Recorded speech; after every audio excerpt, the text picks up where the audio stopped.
So I had some concrete work done outside, and the people that did it used a jet blaster to clean off the excess concrete.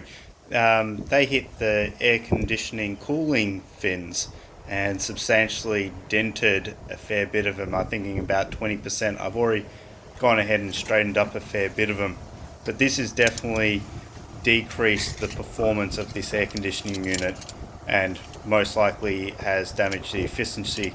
I've tried to straighten a fair bit of these up with a something really thin, so I used this Stanley knife. I found that it didn't do it really well and it cut through some of the fins. It's important that you don't cut through the cooling tubes in this, or else there goes your air conditioning unit. But I use this flathead screwdriver. Now it was semi-rounded. I think that really helped.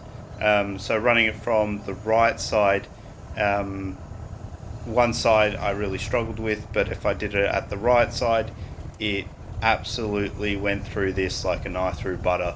Really done well, super quick.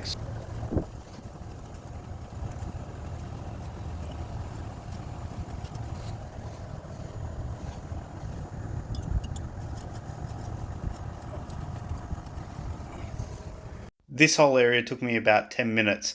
Definitely improved the airflow through these aluminium fins, increasing its power definitely. I'd recommend using the flathead screwdriver. By the time you order the specialized tool on eBay, this would have already been done.